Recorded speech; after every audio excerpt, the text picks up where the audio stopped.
여러분, 또다시 뵙게 되어서 반갑습니다. 여기 오늘은 이 워싱턴 DC 지역, 그리고 북버지니아, 이 메릴랜드 이쪽에 눈이 꽤 오고 있는데, 다행히 그렇게 춥지가 않아서 눈이 쌓이긴 해도 그렇게 잘 녹으니까 조금 안심이 됩니다. 여러분들이 저기 캘리포니아나 뭐 한국이나 저기 남쪽에 뭐 텍사스 혹은 조지아 그런 데서 아마 이 광경을 조금 보셨으면 좋을 텐데 제가 보여드릴 수가 없어서 참 죄송합니다. 지금 이렇게 바깥에 눈이 조금씩 내리고 있습니다. 그리고 제가 오늘 조금 미리 말씀드릴 것은 한두 가지 전번에 말씀드린 우리 동양정신문화연구회 행사 가운데 내년에 우리가 2022년 한국 문화여행을 하는데 그 날짜를 가을로 제가 말씀드렸는데 아마 봄으로 바꾸는 것이 좋겠습니다. 그래서 5월 아마 초순, 5월 중순 그 사이에 지금 계획을 하고 있습니다.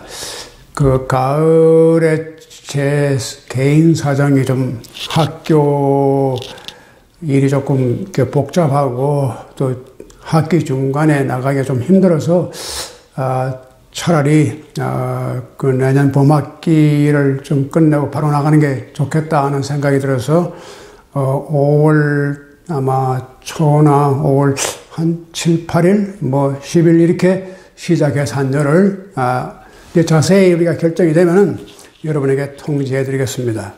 그래서 제가 우리 한서 여행사 대표랑 우리 김명기 회장님이랑 같이 한번 만나서 더 자세한 계획 또 일정을 우리가 정하고 여러분들에게 또 알려드리겠습니다. 그리고 오늘은 제가 지난번에 했던 중용 12장에 나오는 중요한 말이 있습니다.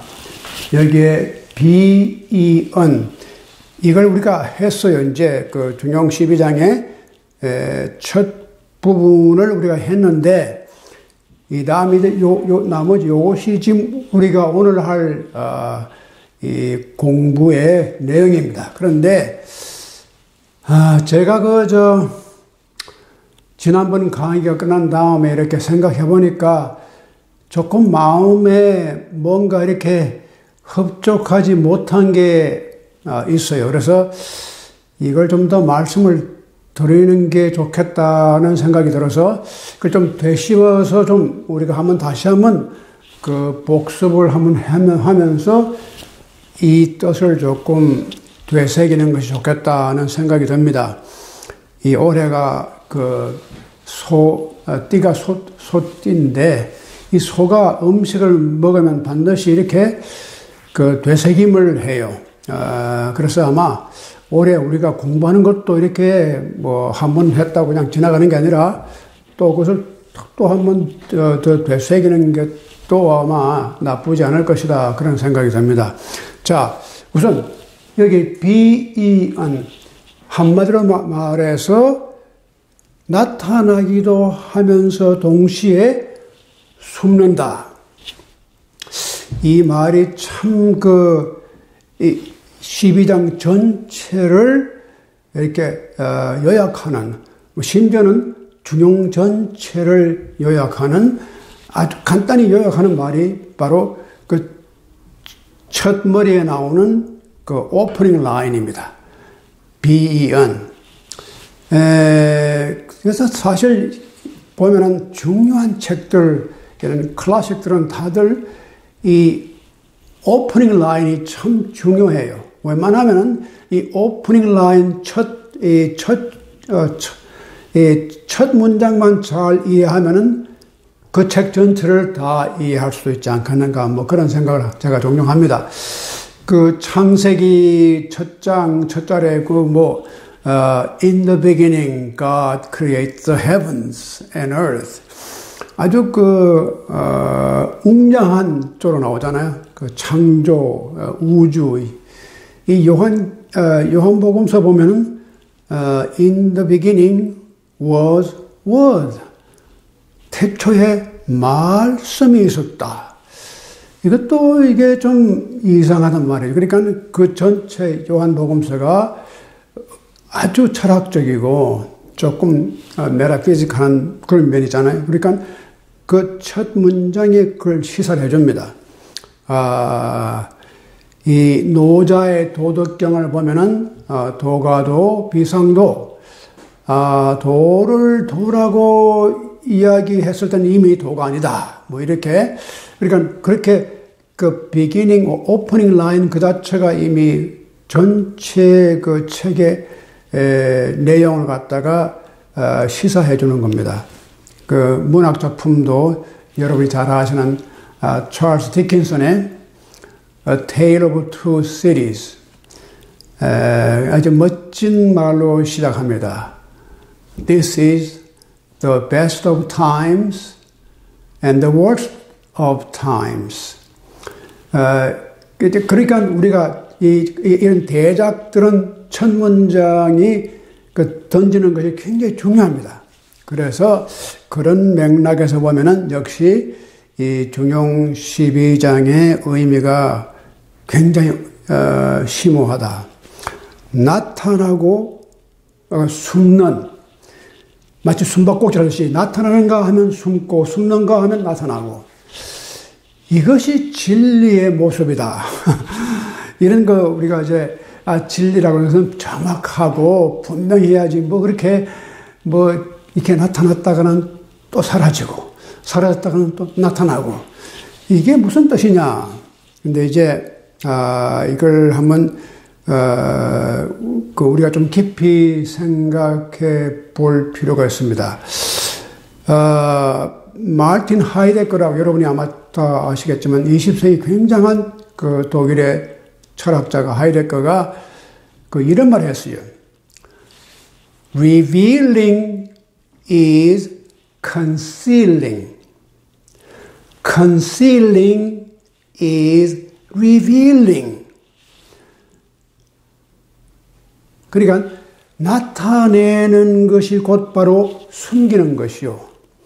숨기는 것이 곧바로 나타내는 것이다. 놀라운 말입니다. Revealing is concealing. Concealing is revealing. 우리의 정상적인 논리는 revealing is revealing, concealing is concealing. 아주 역설적으로 그 인간이 아주 깊은 차원의 어떤 진리를 접하게 될 때는 이런 형태로 말할 수밖에 없지 않은가. 그래서 이런 역설적인 표현을 합니다. 여기도 나타남과 동시에 숨는 것. 이것이 군자의 도다. 우리가 얼핏 보면은 군자의 도가 이것이다 저것이다 아주 간단하게 다 얘기할 수 있겠지만 그 깊이에 들어가게 되면 우리가 나타나는 것도 보지만 또 동시에 나타냄과 동시에 숨기운다, 가려운다. 그래서 제가 전번에 말씀드렸듯이 히람 말에 진리란 말, 알레세이아라는 말이 숨긴 것을 discover, uncover. 그래서 revelation, 계시란 말이 reveal, 이렇게 숨긴 것이 이렇게 살짝 드러나는 것. 그런 것을 이제 얘기를 했는데, 이런 맥락에서 볼 때에 우리가 상식적으로 생각하면은 이성적인 그런 합리적인 입장에서 보면은 이런 게 말이 안 되죠. 그러니까 이성과 합리는 분명히 A is A, B is B. 이렇게 분명하게 우리가 논리적으로 정리할 수 있지만 어떤 그런 인간의 어떤 깊은 깊은 경험을 했을 때는 그러한 논리가 통하지 않고 그 논리를 자꾸 초월해서 그래, 그것이 그렇게 나타나는 것 같은데 그것만 아니야. 그 뒤에 뭔가 또 알지 못하는 차원이, 신비주의자들은 다 이게 말을 애매모호하게 합니다. 그래서 이런 것이 이제 진리가 가지고 있는 하나의 성격이 아닌가 그렇게 볼 수가 있습니다. 그래서 그 도덕경에도 그 도덕경이 이런 그 역설을 많이 쓰니까 41장에 보면 심지어 노자가 이런 말을 해요. 이렇게 심오한 도를 우리가 이렇게 얘기를 하고 가르치면은 아주 비상하고 또 우수한 사람들이 이 말을 들으면은 그렇지, 이걸 실천하려고 무척 노력하고, 그 다음 그저 어느 정도로 그저 이렇게 조금 괜찮은 그런 학생, 그러니까 베스트 스튜던트는 아니고 조금 이렇게 뭐 세컨드 클래스에 있는 그런 사람들이 들으면은 그 반신반의해. 그것이 그게 말이 좀 이상하다. 그럼 긴가민가, 알쏭달쏭 뭐 그런 말 있지 않습니까? 그래서 아리까리 뭐 그런 말이 많이 나와요. 그래서 상당히 애매모호한 것. 그래서 이제 반신반의한다. 그런데 가장 최저에 있는 사람들이, 그러니까 세 단계를 분류해서 가장 밑바닥에 있는 사람이 이 도에 대한 얘기를 들으면은 래핑, 웃는단 말이야. 그게 말도 안 되는 소리를, 무슨 소리를 하느냐. 그렇게 웃지 않으면 그게 도가 아니다. 그런 말을 했어요. 그러니까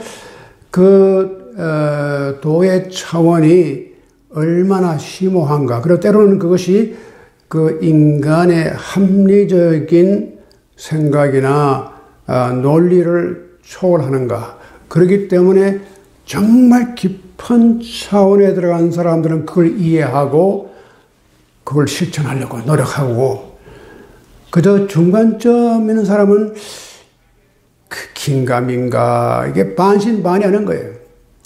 그런데 이제 우리가 저 최하에 있는 사람들은 들으면 그건 말도 안 돼. 비는 비고 은은 은이지. 무슨 비가 곧 은이고 은이고 비고 이게 말이 안 난단 말이에요. 웃고 말아요. 그래서 이런 것이 이제 동서를 불문하고 어떤 그 아주 심오한 진리가 가지고 있는 하나의 성격이 아닌가 하는 것을 우리가 볼 수 있습니다. 근데 종교적인 진리가 되게 다 이렇게 깊이 들어가요. 그래서 그 신약 성서의 그 사도 바울이 세인트 폴 이 바울이 이런 말을 합니다. 십자가의 도, 그 도죠. 기독교의 그 기독교의 가장 결정적인 도가 십자가의 도입니다. 십자가의 패러독스. 왜 선하고 하나님의 아들이 죄 없이 십자가에 못 박혀 죽었느냐? 근데 그런 이 십자가의 도가 멸망하는 사람들에게는 하나의 스탬블링 블록, 어리석은 말이 되는 것입니다. 그러나 그것을 실제로 경험한 그 은총을 경험한 사람들에게는 하나님의 능력으로 우리에게 찾아온다. 그러니까 이 같은 그 십자가의 도가 주는 모순이랄까, 그 역설이 우리가 어떤 입장에서 받느냐에 따라서 그 결과가 그렇게 달라지고 있다는 겁니다. 그래서 우리가 항상 이렇게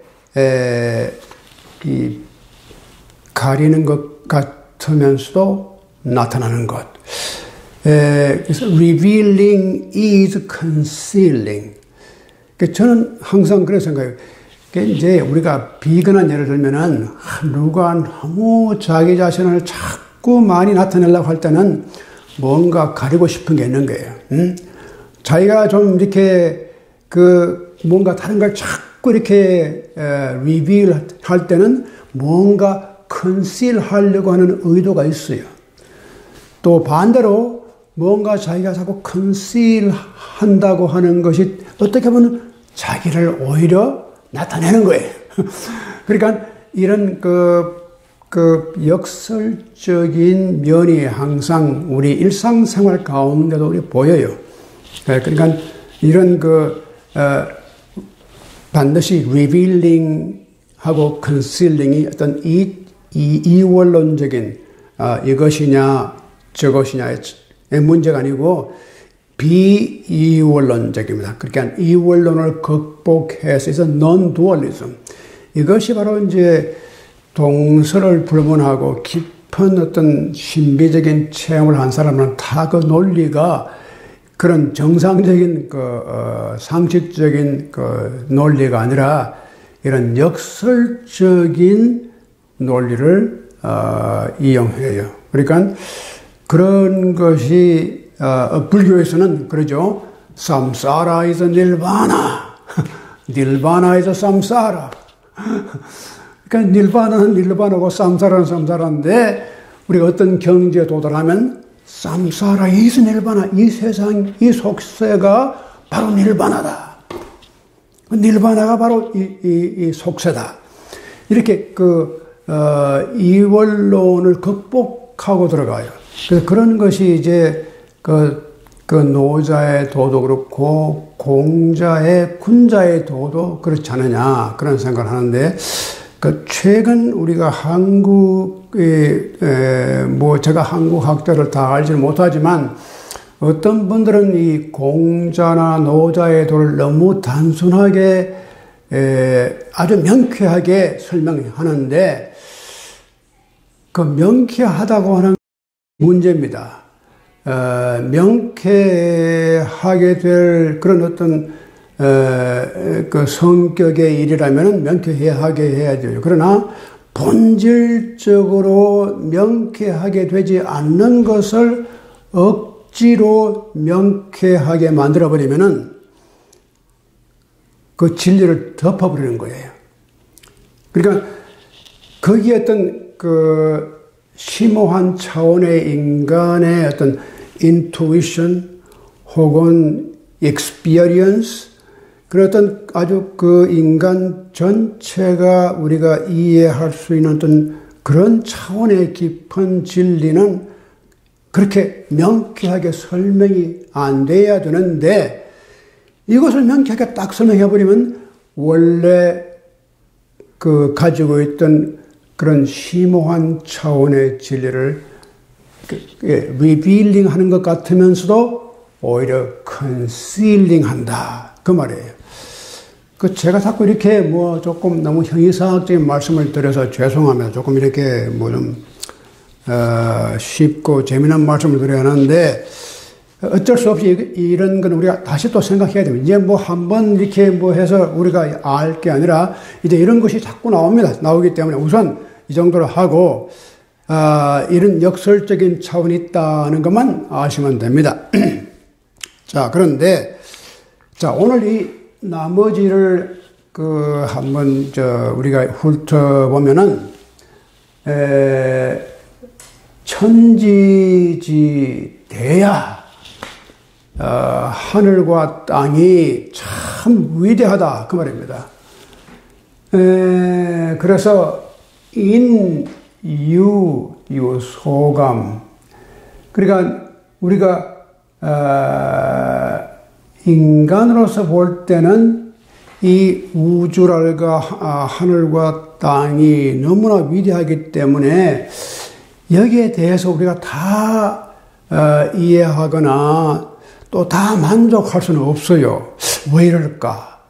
거기에 대한 유감, 거기에 대한 아직도 우리가 채워지지 못한 그런 감을 인간이 가질 수도 있다는 겁니다.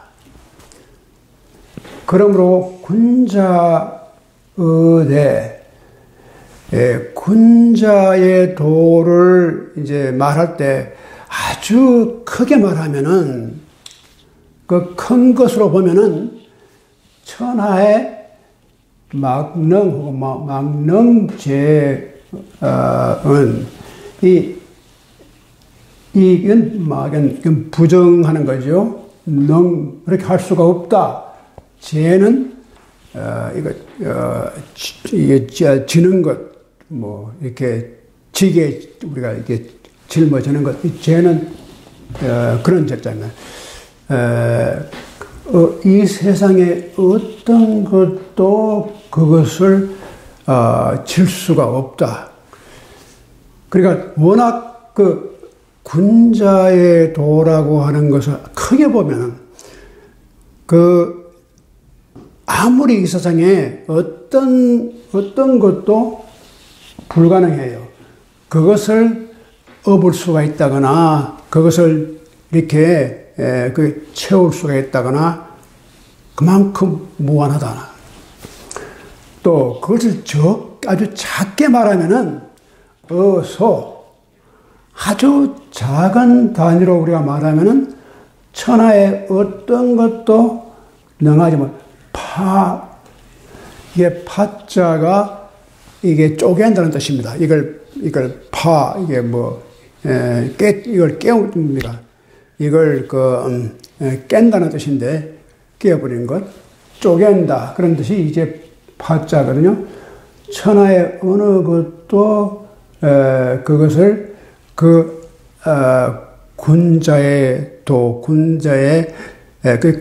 도를 아주 적은 차원에서 말을 할 것 같으면은 이 세상의 어느 것도 쪼개고 다 쪼개고 해나가도 끝까지 이것을 쪼갤 수가 없는 거다. unsplittable. 영어로 말하면 스플릿 할 수 없는 거예요. 이런 것이 이 도가 가지는 역설적인 성격이 뭐냐면 아주 이 우주에 어느 것도 담을 수 없는 큰 것임과 동시에 또 너무나 적고 이게 너무 작아서 이것을 쪼갤 수가 없는 거예요.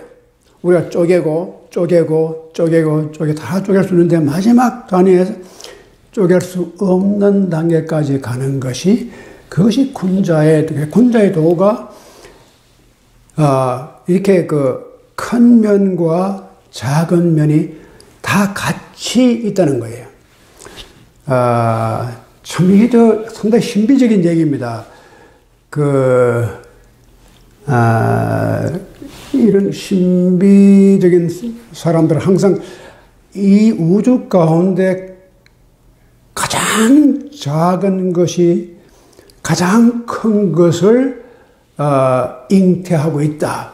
그러니까 힌두이즘에다 보면 아트만 같은 것이 이제 보면 아주 작지만 브라만, 전 우주의 브라만을 가지고 있는 거예요. 이런 식의 좀 논리가 역설적인 것이 이제 많이 나옵니다. 윌리엄 블레이라는 영국의 시인도 그런 얘기를 해요. 그 사람이 신비적인 시 가운데 이 우주를, 이 하늘과 땅을 갖다가 자기가 꽃 한 송이에서 타본다는 거예요. 그러니까, 그리고 이터니티가, 이 영원 무궁한 이터니티를 자기는 한 순간 속에서 느낀다. 굉장히 다 신비적인 얘기인데, 이런 것이 다 좀 이해하기는 힘들지만 그런 차원이 있다는 것. 이것이 중요합니다. 이 세상에 가장 작은 단위의 것을 우리가 스플릿 할 수 없다고 얘기 나와 있잖아요. 아주 작은 것을 인간이 이 세상에 어느 것도 작은 면을 깨고 해도 마지막까지 그걸 다 너무나 작아서, 모래알보다 더 작아서, 예. 그러니까, 이 모래알 속에 이 우주를 보는 겁니다. 그러니까, 그 모래알을 더 쪼갤 수가 없다는 거예요. unsplittable. 근데, 우리 동양정신문화연구에 훌륭한 분들이 많습니다. 특히 또 우리 김수홍 박사님은 물리학을 하신 분이고, 그래서 제가 이런 말씀을 드리기가 좀 못한데, 이 물리학에 저는 문외한이죠. 그런데, 우리가 애덤, 아톰이라고 우리가 말하기도 하고, 이제,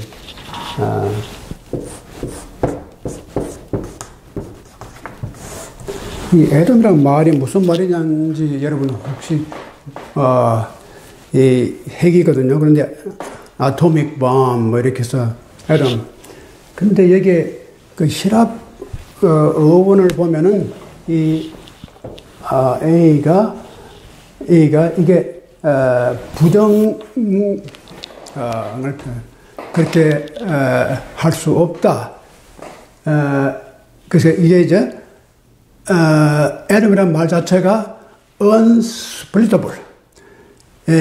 이것을 쪼갤 수가 없는 단계다. 그래서 요즘은 그 이상 더 쪼개는 것도 나고 다 하지만, 그때는 애덤을 갖다가 마지막 이 물체 마지막 단계까지 내려가서 이걸 더 이상 분리가 되거나 쪼갤 수가 없다고 생각해서 애덤이라고 이제 했는데, 이게 이제 그래서 그 말 자체가 이것을 스플릿 해서는 안 된다는 거예요. unsplittable. 그런데 1945년에 히로시마 나가사키에 인간의 역사에 처음으로 이걸 스플릿한 겁니다. 이것이 참 상징적으로 보면은 아주 비극적이죠. 스플릿 해서는 안 될 것을 인간이 스플릿 했다는 거예요. 조금 더 상징적으로 얘기하면 이것이 우리가 제2의 원죄, 우리가 조금 종교적으로 말하면은 인간이 넘을 수 없는 그 선을 넘은 거 아니냐. 이것을, 그래서 이제 핵을 스플릿한 그 이후의 역사가 많이 달라집니다. 인간의 역사가. 그래서 이런 걸 보면은 여기 중용에서도 이 세상에는 스플릿 할 수 없는 게 있어요. 끝까지. 그런데, 인간이 그걸 했거든요. 우리가 다 알지만, 하나님이 이 에덴 동산을 지어서 이제 주시면서 이것은 따먹지 말아라. 이제 선악과를 이제 이게 타봅니다. 그런데 인간이 그것을 아담과 해와가 따먹고 이제 인간이 역사가 이렇게 전개되는데 어떤 분들은 그런 생각. 바로 이것이 인간이 제2의 그런 타부를 우리가 어긴 것이 아니냐. 스플릿 해서는 안 될 것을 우리가 스플릿한 결과가 이런 것이 우리가 어떻게 지금 어마어마한 핵의 힘과 핵무기 이런 것을 우리가 어떻게 지금 컨트롤해야 되느냐 하는 것이 큰 문제로 등장을 했다는 겁니다. 자, 그건 그렇고 그 다음 보면은 상당히 의미 있는 말, 이게 정말 기가 막힌 말이 나옵니다. 이것만 해도 우리가 1시간 넘어 공부할 수 있는 건데, 시운, 이거 시라고 하는 것은 시경이란 말입니다. 근데 자사라는 그 공자의 손자죠. 자사가 참 훌륭합니다. 물론 우리가 공자, 맹자, 뭐 순자, 뭐 다 이렇게 훌륭하고 그러지만 이 자사가 중용을 이렇게 쓸 때 물론 공자의 말을 편집하고 또 자기가 자기가 그걸 공자의 말인 것처럼 넣은 것도 있고 그런데 12장에는 자왈 그런 말이 안 나와요. 그 전까지는 항상 자왈 자기 할아버지 공자왈하고 자기 할아버지가 이렇게 말씀했다. 그런데 여기에서 보면 그 자왈이 끊어져 없어요. 그리고 12장부터는 자기가 그걸 설명해 나가요. 이제 그 12장에 근데 보면은 그러면서 자기가 시경을 인용합니다. 여기서 시운 여기서 좀 이런 설명한 다음에 군자의 도가 이런 거 패러독식하고 이런 거 신비한 측면을 가지고 있다는 겁니다. 이런 것을 이제 이 시경에서 자기가 인용해서 다시 설명하는데 자 여기에 들어가기 전에 여기까지 지금 자사가 왜 이런 말을 하고 있는가 이걸 조금 한번 생각을 해볼 필요가 있습니다. 흔히 유교나 도교를 이렇게 설명하는 사람들이 이렇게 설명합니다. 유교, 도교는 완전히 인간과 자연에 대한 진리지 어떤 초월적인 신이랄까 그런 어떤 존재에 대해서는 아무런 생각도 없고 의미도 없고 이미 그런 시대를 떠나서 주나라 때는 다 인간적으로 해석했다. 제가 어떤 분의 강의를 들으니까 한국 분이 아주 유명한 인문학을 하는 분인데 그렇게 설명해요. 그러니까 이제 상나라, 은나라 때는 굉장히 종교적이었는데 이것이 다 떠나고 이제 공자 이후로 혹은 노자 이후로는 모든 종교나 문화가 전부 다 이제는 인간 중심으로 변했다. 그래서 일체 신으로부터 해방이 된 거다. 이렇게 설명을 하는데 물론 일리가 있습니다. 그런데 중용을 보면 그렇지 않거든요. 만약 우리가 이렇게 인간적으로만 해석한다면은 자사가 구태여 이런 말 쓸 필요 없어요. 그냥 나타난 것, 보이는 것, 구체적인 것, 인간적인 것 이렇게 설명하면 뭔가 이렇게 manifestation 나타난 것을 설명하는 것이지 숨어 있고 신비하고 우주하고 이런 얘기를 할 필요 없어요. 근데 자사가 굉장히 메타피지컬합니다. 굉장히 형이상학적인 생각을 하는데 그런 점에서는 조금 우리가 조심을 하고 이 노자나 공자를 다시 읽어야 됩니다. 그래서 어떤 정신적인 차원이 이 유교 가운데 있습니다. 그러니까 제 선생님들은 뚜에밍 교수 지금 북경대학의 고등인문학연구소 소장으로 가 계신데 제가 옛날에 캘리포니아에서 공부할 때 그분을 만나가지고 제가 지도도 받고 했는데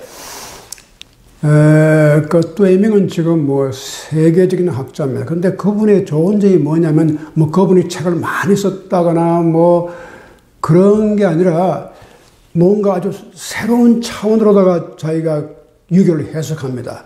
근데 최근에 지금 뚜에밍의 해석이 뭐냐면 유교가 일종의 휴머니즘이라고 보는 것은 잘못이라는 겁니다. 그래서 스피리추얼 휴머니즘, 유교가 휴머니즘이긴 한데 이게 아주 깊은 스피리추얼리티. 그래서 지금 뚜에밍 교수가 새로 이제 내세우는 캐치프레이즈랄까 이런 것이 스피리추얼 휴머니즘 이런 얘기를 하는 것이 여기에 깊은, 그러니까 뚜에밍 교수는 굉장히 유교가 가지고 있는 어떤 종교성을 이해를 해요. 제가 그분을 처음 1974년에 산타바바라에서 만났을 때, 그때부터 그분은 그런 얘기를 자꾸 했어요. 그게, 유교에 대한 어떤 그 종교적인 이해가 필요하다. 너무 인간적인 혹은 이 세상적인 입장에서 하나의 유교를 갖다 윤리나 도덕이나 그렇게 이해하는 것은 굉장히 아직도 이거를 갖다가 너무 표면적으로만 이해하는 거다. 그런데 이제 그분이 중용을 많이 이제 책도 쓰고 많이 이해했는데 여기에 보면 그런 아주 이게 참 많이 나옵니다. 우리가 완전히 그 유교를 하나의 도덕 윤리로만 본다면 이런 말이 나올 필요가 없죠. 이렇게 우주에 관한 것, 신비적인 것, 크고 작은 그 인간의 그 경험의 차원이라든가 이런 신비의 차원, 이런 역설의 차원을 우리가 이해하려면 역시 그런 정신적인 어떤 종교적인 차원이 필요한 겁니다. 자, 그래서 그런 관점에서 이제 여기에 보면 이 자사가 이게 시경에 나오는 아주 유명한 이 문구를 하나, 인용을 하는데, 이게 기가 막힌 말입니다. 시경에 뭐가 나오냐면, 연비, 여천. 이 연은 뭡니까? 이 연은, 솔개, 매, 이렇게 하늘 나는 솔개나 매를 이어들라고. 이 매 솔개가 난다. 천, 하늘을 향해서 이리저리 막 흔들면서 하늘을 날고 있다. 그 다음에 약, 우연. 이 고기란 말이에요. 물고기가 지금 약자는 뛰는 겁니다. 뛰는데 우연, 연못, 이런 냇가나 혹은 연못에서 뛰고 있다. 근데 이 기막힌 말이 그 후에도 많이 여러 군데서 인용이 됩니다. 이 말을 인용한 사람이 중국 역사 가운데도 정치인들 가운데도 많습니다. 이 모택동을 비롯해서 주월라든가 이 많은 사람들이 다 이걸 이 중용의 결국 그 사람들이 이게 중용에서 나온 말은 아니지만 중용에서 이걸 인용했기 때문에 이 중용에서 나왔다고 생각하죠. 그런데 자, 매가 솔개가 하늘을 쳐 올라가고 물고기가 연못에서 뛴다. 이것이 이 우주의 법칙입니다. 어떻게 이 솔개가 하늘을 쏜살같이 날아 올라가고 있고 물고기가 연못에서 튀고 있구나. 근데 이것이 바로 이제 그 다음에 한번 설명을 보면 이게 바로 윗과 상하가 다 차있다는 거예요. 우주의 하늘과 땅이 다 이렇게 완전히 차있다는 거예요. 그래서 이 우주의 신비를 아주 시적으로 간단히 표현하면 그래. 솔개가 하늘을 나르고 물고기가 연못에서 뛰고 있는 것. 이것이 바로 이 우주가 가지고 있는 하나의 신비요. 그러면서도 그것이 우리 일상생활에서 경험하는 평범이다. 우리가 늘 보죠. 이 독수리나 매나 솔개가 하늘을 쫙 올라가는 것, 물고기가 냇가에서 뛰는 것, 일상생활이지만 그 자체 속에 우주의 신비가 있다.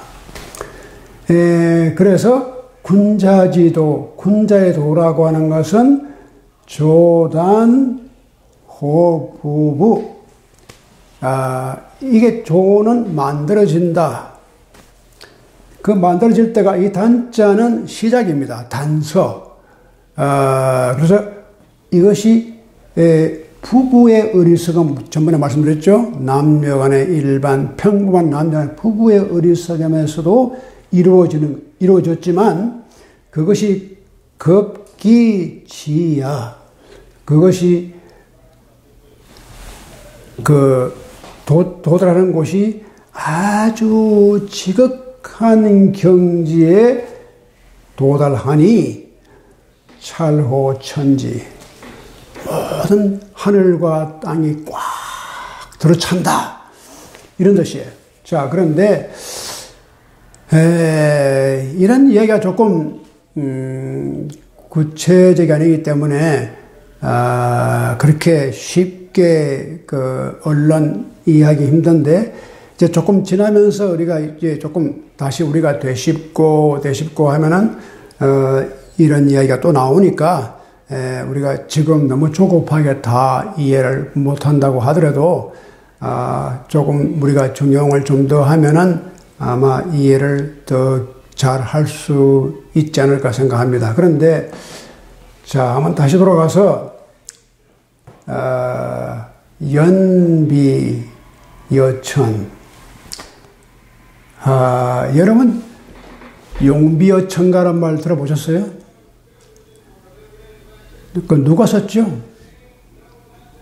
근데 우리가 다 뭐 학교 다닐 때 뭐 용비어천가, 뭐 월인천강지고, 뭐 석보상절 이거 다 들었는데 이거 누가 그걸 만들었고 왜 그걸 썼는지 뭐 잘 몰라요. 근데 뭐 그때는 시험 볼 때 이렇게 그 시험 치느라고 용비어천가. 뭐 여러분 아마 다 한국에서 이렇게 잘하시고 한국에서 다 이렇게 공부하신 분들은 모르는 사람이 아무도 없을 거예요. 용비어천가 다 들어봤어요. 근데 뭔지는 몰라요. 뭐 가니까 뭐 용비어천가니까 노래는 노래, 뭐 가사인데 이것이 125개의 가사로서 갖춰진 아주 일대 서사시입니다. 근데 이것이 세종대왕 때 이것이 출간이 되는데, 세종이 정인지 안지 그 밑에 성삼문, 박팽년 그 집현전 학사들을 중심으로 한 몇몇 사람을 모아가지고 이걸 쓰게 했어요. 용비어천가. 근데 한번 들어보세요. 용이 난다. 여기서는 솔개가 하늘을 난다 그러는데, 그는 용비, 이 어자는 그 임금님, 이 천자는 하늘천입니다. 이 용이 임금으로서 하늘을 나르고 있다. 근데 그 제목이 다 여기서 온 거랍니까? 여기서 연비여천. 그런데 용비어천.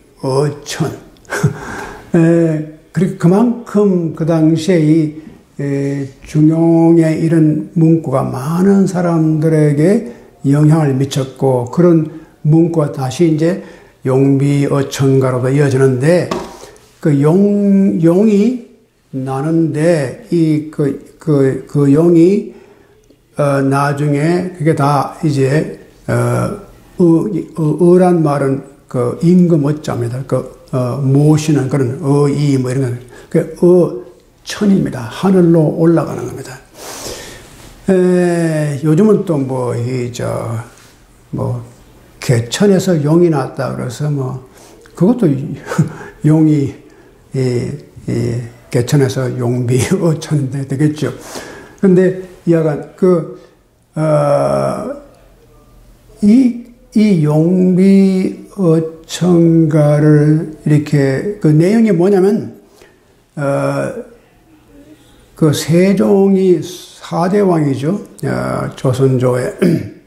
근데 그 한글을 이제 만들어가지고 참 이제 한글을 공식적으로 반포한 것이 1446년이에요.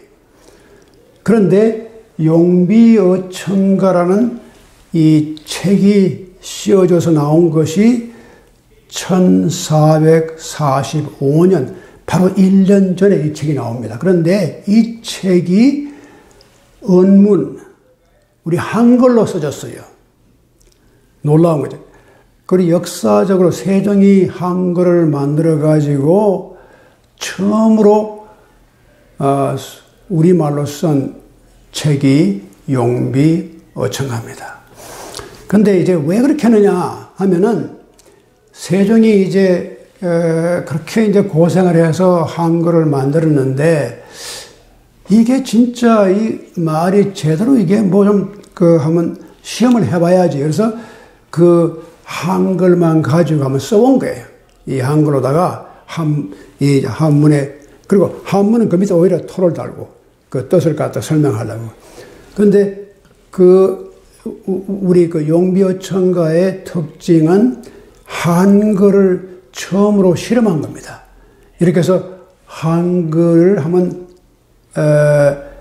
실제로 한번 책을 써보고 또 실제로 한번 읽어보고, 그래서 그 책이 이제 용비어천가인데 그 내용이 뭐냐?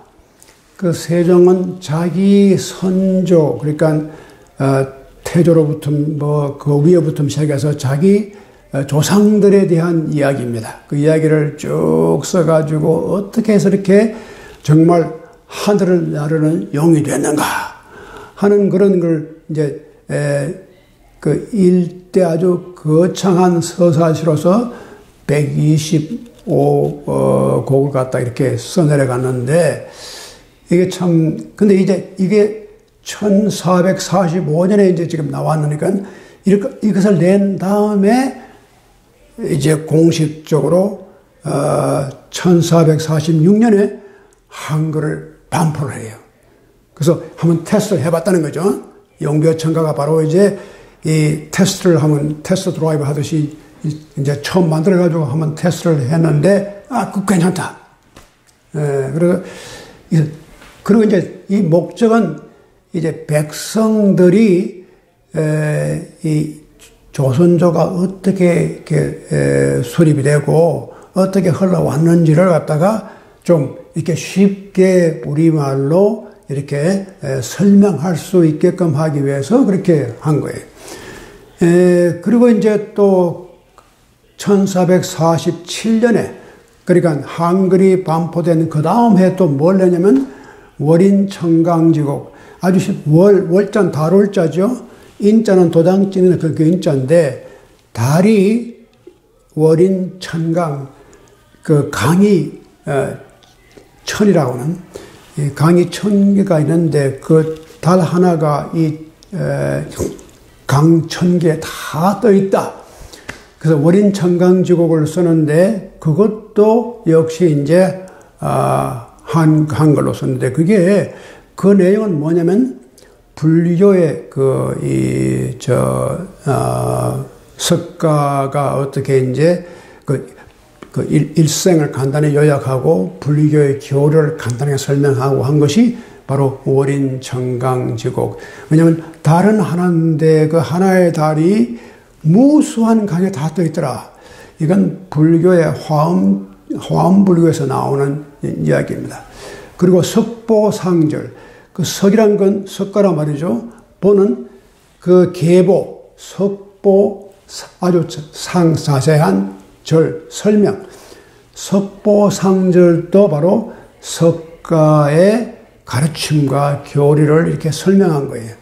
이것도 이제 우리 한글로 냈는데, 한 가지 재미있는 사실은 이 조선조가, 유교가 사실은 그 국가의 이념입니다. 그런데 왜 유교에 대한 책을 거기에 대한 설명이라든가 그걸 쓰지 않고 다 불교에 썼단 말이에요. 근데 이게 이제 그 당시에 물론 그 유학자들이 굉장히 한글에 대한 그 뭐 반대하는 그런 흐름이었고, 그래서 뭐 최말레 같은 학자는 굉장히 반대했죠. 그런데 그러니까 이게 그 유학자들은 굉장히 뭐랄까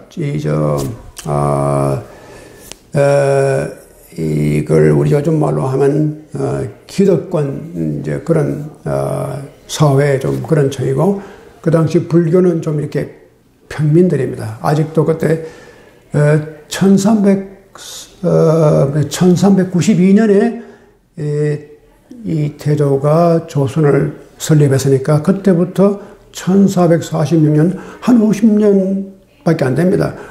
그 사이에 아직도 불교가 굉장히 민간 신앙에서는 아주 이것이 흔들리지 않게 퍼져나가 있었어요. 그러니까 물론 이 상부층은 이 다 양반척 뭐 이렇게 선배들이 잡고 있었지만 일반 대중은 불교적인 신앙이 많았기 때문에 세종이 참 지혜가 있어요. 이걸 아주 평민들이 읽고 이해할 수 있는가 하는 것을 설명할 때는 이 딱딱한 유교니 이거 하지 말고 아주 좀 그 백성들에게 아주 이게 친밀한 그 불교 이야기를 갖다가 이렇게 해서 뭐 월인 청강주곡이라든가 석보상절 그런 걸 낸 겁니다. 그건 그렇고, 그래서 이제 용비어천가란 그 타이틀 자체가 여기에 연비여천에서 나온 거라. 그래서 이 매가 솔개가 하늘을 치닫아 날고 물고기가 이렇게 연못을 뛰어오른다. 이건 정말 우리가 어떻게 보면 가장 평범한 이야기인데 읽으면 읽을수록 아주 그게 뭔가 아주 다이내믹한 우주의 힘이 거기에 있다는 거예요. 우주가 이렇게 움직이는 거예요. 그게 어떤 새가 하늘을 날고 물고기가 물에서 튀는 것이 얼마나 우주가 다이나믹하게 역동적으로 움직이느냐. 그런데 제가 이걸 읽으면서 참 재미있는 게, 제가 촌놈 아닙니까? 영덕 출신인데 경상북도 영덕에 요즘 하면 영덕 얘기 나면 제가 영덕 얘기를 참 잘하는데, 영덕이 가면 영덕 대개밖에 몰라요. 그런데 영덕을 조금 더 깊이 아는 사람은 그 50처럼 이렇게 이게 뭐 강까지는 안 가지만 내가 흘러가는데, 거기에 그 50천에서 나는 아주 그 물고기가 아주 기막힌 물고기가 바로 은어입니다. 이 은빛이 난다 그래서 은어인데, 이 금빛 은빛 그래서 은어, 이 은어가 굉장히 유명한데, 제가 어릴 때 보면은 제가 그 50천 내과에서 우리 친구가 빨가벗고 그냥 이렇게 몇 감고 왔다 갔다 하고 했는데, 그때 헤엄을 쳤죠. 보니까 깨구리 헤엄 그런 거 했는데, 여간 그때 보면은 이 언어가 튀어 올라와요. 이렇게 착, 그냥 맑은 물에 보면 언어가 이렇게 헤엄을 쳐가다가 한 번씩 이렇게 착 올라오는, 그게 제가 읽으면서, 야, 우주의 이 역동적인 힘이 이렇게 우리가 볼 때, 이 세상을 관찰할 때, 저 공중에 새가 날고, 이 연못이나 물가에서 물고기가 뛰는 것, 여기에 우주가 살고 우주가 움직이고, 요즘 말하면 이게 바로 이제 organic worldview, 이 우주가 다 같이 이것이 하늘이나 땅이나 물이나 공기나 인간이나 식물이나 모두가 다 같이 다이내믹한 연결 속에서 움직이고 있는 것이, 이것이 군자의 도다, 이런 뜻이 아닌가 제가 그렇게 생각하고, 제가 오늘 말씀을 여기서 끝내겠습니다. 여러분, 그동안 오늘 조금 이렇게 좀 형이상학적인 얘기를 해서 죄송합니다. 이 다음은 좀 더 구체적인 말씀을 내가 드리겠습니다. 감사합니다. 다음 기회에 뵙겠습니다.